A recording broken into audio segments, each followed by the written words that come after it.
The sun burned mercilessly over the small frontier town, baking the wooden boards of the auction yard until they creaked like old bones.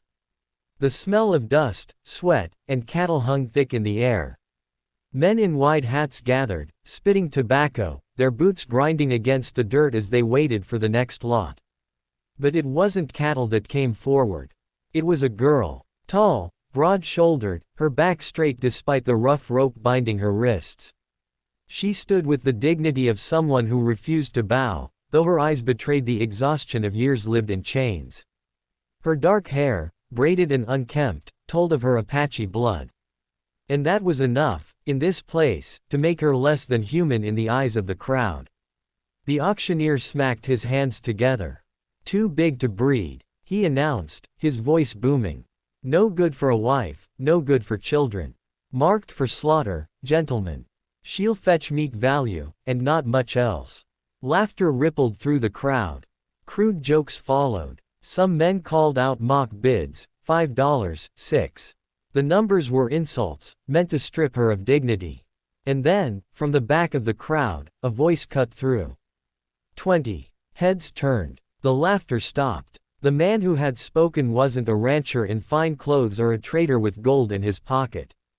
He was a cowboy, John Carson. He was lean, sunburned, with a weathered face that said he'd spent more nights under the stars than under a roof. He hadn't come for this. He'd come for horses. But something inside him twisted at the sight of her. The gavel slammed. Sold. The girl's eyes darted toward him for the first time. No gratitude, no relief. Just suspicion. Because she'd been bought before, and every time it meant another cage. John walked forward and cut the ropes himself. "You're free now," he said quietly. She didn't answer. She simply rubbed the raw skin around her wrists, eyes sharp as a hawk's, and followed him out of the yard in silence. For days, she barely spoke. John offered her food first, gave her his blanket at night, kept his distance when she wanted space. Still, she held herself apart, as though kindness was another trick. It wasn't until they stopped by a creek that she finally broke her silence. "Why?" she asked, her voice low, halting. "Why did you buy me?" John thought for a long moment.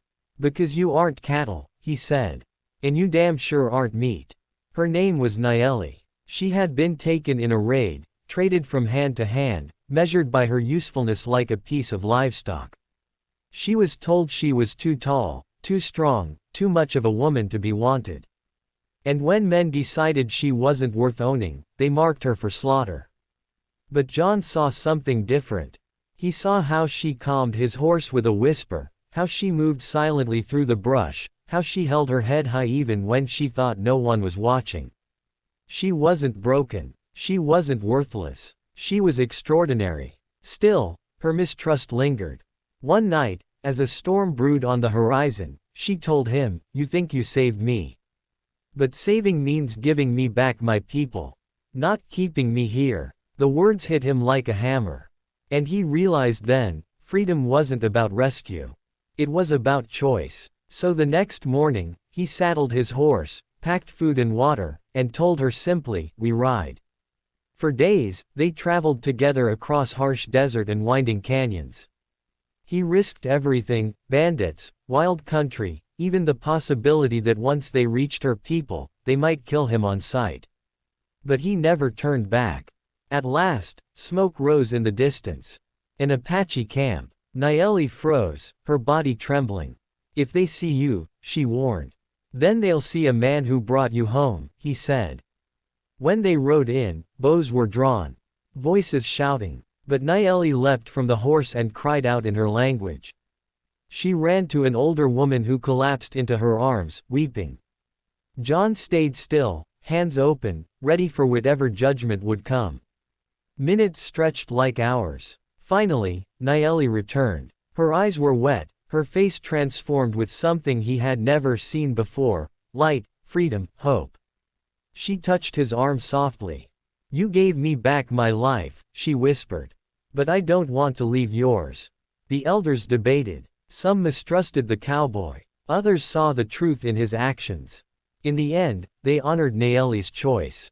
She returned with him, not as property, not as a rescued burden, but as a partner. Back in town, whispers followed them. Some spat, some mocked, but John and Nayeli built a life anyway. They worked side by side, mending fences, planting seed, sharing what little they had. Slowly, the sneers faded. When harsh winters came, neighbors found themselves at their door, and Nayeli, once marked as worthless, gave freely. And in time, she became the heart of the ranch. Years later, John would hold their firstborn daughter, a child with Nayeli's proud eyes and his steady hands, and realize just how wrong the world had been. Too big to breed. No, she was exactly the woman life had meant for him. Strong enough to endure what others could not. Brave enough to love when trust seemed impossible. The girl once marked for slaughter became the proof that love is not about possession or perfection. It's about seeing the truth in someone when everyone else refuses to look.